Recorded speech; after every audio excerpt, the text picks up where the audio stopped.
स्वागत है ब्रेक के बाद। आप देख रहे हैं डीडी न्यूज पर इस वक्त, और अब हम बात करने वाले हैं कि आखिर जंतर मंतर पर एफआईआर होने के बावजूद धरना प्रदर्शन क्यों जारी है। भारतीय कुश्ती महासंघ के अध्यक्ष बृजभूषण शरण सिंह के खिलाफ एफआईआर हो जाने के बावजूद कुछ खिलाड़ी अभी भी धरने पर हैं, तो इससे कई सवाल उठ रहे हैं। हालांकि बृजभूषण शरण सिंह ने धरने पर बैठे पहलवानों द्वारा अपने ऊपर लगाए गए आरोपों को राजनीति से प्रेरित बताया है। राजनीति से प्रेरित, कि इसके पीछे राजनीति है। इस्तीफा देना मेरे लिए कोई बहुत बड़ी बात नहीं है, किंतु मैं अपराधी बनकर इस्तीफा नहीं दूंगा, ये कहना है बृजभूषण शरण सिंह का। साथ ही कहा है उन्होंने, मैं पूरी तरह से निर्दोष, मुझे सुप्रीम कोर्ट और दिल्ली पुलिस पर पूरा भरोसा, मैं हर तरह की जांच का सामना करने को तैयार हूं। कई पहलवानों और खिलाड़ियों ने बृजभूषण शरण सिंह के खिलाफ चल रहे प्रदर्शन से अपने आप को अलग कर लिया है। ऐसे में बड़ा सवाल यह है कि एफआईआर हो जाने के बाद भी क्यों कुछ पहलवान कर रहे हैं अभी भी प्रदर्शन, और इसके पीछे क्या मकसद है। और इस बीच में पॉलिटिकल टूरिज्म जारी है, यानी कि कई नेताओं का वहां आना जाना लगा हुआ है उस प्रदर्शन में। तो इन सब के बीच भारतीय कुश्ती महासंघ के अध्यक्ष बृजभूषण शरण सिंह का कहना है कि मैं खिलाड़ियों से अपील करना चाहता हूं कि आपकी वजह से खेल की गतिविधि 4 महीने से ठप है। मुझे आप फांसी दे दीजिए, लेकिन खेल को मत रोकिए। खेल की गतिविधि 4 महीने से आपने बंद करके रखा है, खेल नहीं हो रहा है। मैं आपसे हाथ जोड़ता हूं, मुझे फांसी दे दीजिए, लेकिन गेम को मत रोकिए। बच्चों के भविष्य के साथ खिलवाड़ मत करिए। कैडेट नेशनल होने दीजिए, कोई करावे, महाराष्ट्र करावे, तमिलनाडु करावे, त्रिपुरा करावे, मत रोकिए। क्योंकि आज जो बच्चा 14 साल 9 महीने का है, यही बच्चा 3 साल बाद जो है 15 साल के ऊपर हो जाएगा। एक खेल, एक टूर्नामेंट, एक अवसर इसके हाथ से निकल जाएगा। इस बात को गंभीरता से समझे ये लोग। तो ये बृजभूषण शरण सिंह की सफाई हुई, जो अपनी सफाई में वो कह रहे हैं। और जैसा कि हमने आपको पहले ही बताया था, हमारे साथ अनिल कुमार बंसल सर जुड़े हुए हैं इस खबर पर चर्चा करने के लिए। अनिल सर, आपके जरिए हम ये समझना चाहते हैं कि ये जो कुछ खिलाड़ी हैं एफआईआर के बाद भी वो प्रदर्शन कर रहे हैं, बाकी खिलाड़ी अब इसमें शामिल नहीं हैं, मकसद क्या है? क्योंकि चर्चा ये भी कही जा रही है कि कुछ खिलाड़ी अंदर अंदर ये चाहते हैं कि वो सीधे ओलंपिक में खेलें, नेशनल गेम्स खेलना ही नहीं पड़े उनको।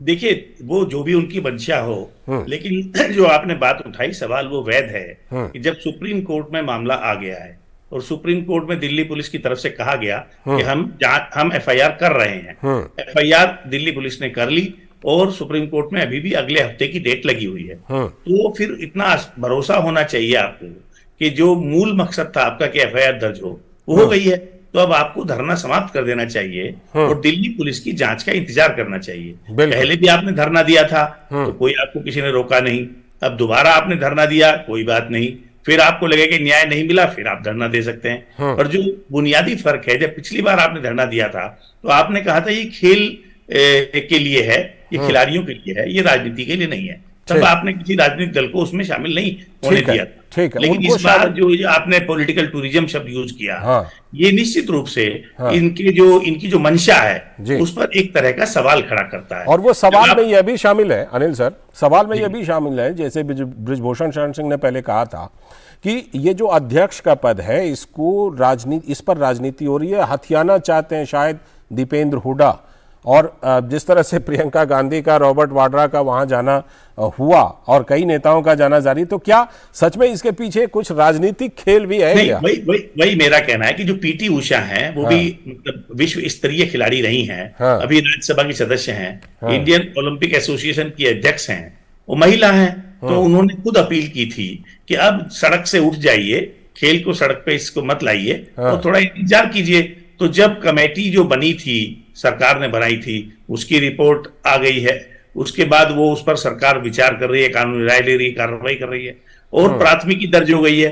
तो आपको पुलिस को जांच करने का, क्योंकि जो बेसिक राइट है, एफआईआर झूठी हो या सच्ची हो, प्राथमिकी दर्ज की जाएगी। तो जांच करने का काम तो जांच एजेंसी का है। तो दिल्ली पुलिस को जांच करने दीजिए, उसकी जांच से आप संतुष्ट ना हो तो सरकार से आप सीबीआई जांच की मांग कर सकते हैं, कुछ और कर सकते हैं। जो कानूनी चैनल है, फिर सुप्रीम कोर्ट में जब मामला है तो जाहिर है कि दिल्ली पुलिस भी अपनी रिपोर्ट सुप्रीम कोर्ट में दाखिल करेगी। तो ऐसा नहीं है कि कोई मेलाफाइड किस तरीके का कोई सरकारी स्तर पर हो सकता है या कोई फेडरेशन के स्तर पर हो सकता है, पर एक संयम और एक धीरज का परिचय देना चाहिए। ये खिलाड़ी नामचीन खिलाड़ी रहे हैं, इनसे इस तरह की अपेक्षा नहीं की जाती कि इनको सार्वजनिक रूप से इस तरह के धरने प्रदर्शन और ये सब करें, और खासतौर पर तब भी दूसरे विकल्प मौजूद हैं, प्लेटफॉर्म हैं, समय लग सकता है, लेकिन ऐसा नहीं है। फिर मैं एक बात और कहूंगा कि देखिए हमारे न्याय का, लालचंद जी, बेसिक सिद्धांत क्या है? हमारे न्याय का बेसिक सिद्धांत है 100 कसूरवार छूट जाएं, एक बेकसूर सजा ना पाए। ठीक, ये जो हमारा सिद्धांत है, इसमें ऐसा भी तो नहीं कर सकते ना कि मैंने आपके ऊपर आरोप लगा दिया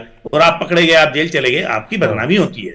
कल को आप निर्दोष साबित हुए, बेकसूर हुए, तो जो आपकी तौहीन हुई, आपकी बेइज्जती हुई, आपकी प्रतिष्ठा को धक्का लगा, उसका भी न्याय व्यवस्था को ध्यान रखना पड़ता है। इसलिए हमारे संविधान निर्माताओं ने ये बनाते समय कानून में संदेह के लाभ का प्रोविजन भी रखा और कहा कि 100 कसूरवार छूट जाएं पर कोई बेकसूर सजा न पाए। तो हमें धीरज रखना होगा, धैर्य रखना होगा। बिल्कुल, जिस तरह से तस्वीरें दिखाई पड़ रही हैं अनिल सर, जिस तरह तस्वीरें दिखाई पड़ रही हैं, लगता तो यही है कि ये जो कुछ खिलाड़ी प्रदर्शन कर रहे हैं ये कुछ राजनेताओं के मोहरे बनते जा रहे हैं। जी वही कहा कि जब पिछली बार आपका प्रदर्शन था तब लोगों को एक तरह की हमदर्दी थी कि बड़े खिलाड़ी हैं, कोई मांग कर रहे हैं, सरकार ध्यान दे, और सरकार ने ध्यान दिया। अनुराग ठाकुर ने बात की और एक कमेटी बनाई। उसके बाद अब जो इस बार आपने पॉलिटिशियंस को अलाउ किया है, उससे कहीं ना कहीं राजनीति का अखाड़ा बनता है। वो कोई फेडरेशन का अध्यक्ष बनना चाहता है, कोई प्रदेश की लड़ाई है, हरियाणा, राजस्थान, यूपी की, सारे मुद्दे अलग हैं। लेकिन जब आप उसको अराजनीतिक कहते थे, गैर राजनीतिक कहते थे और खेल में राजनीति प्रवेश नहीं करने देने की बात करते थे, तो आपको उस अपनी मर्यादा, उस नियम, उस प्रतिबद्धता का पालन करना चाहिए। कई सवाल उठ रहे हैं। बहुत बहुत शुक्रिया सर जुड़ने के लिए और इस खबर को समझाने के लिए हम सभी को। तो अनिल कुमार बंसल जी, वरिष्ठ पत्रकार।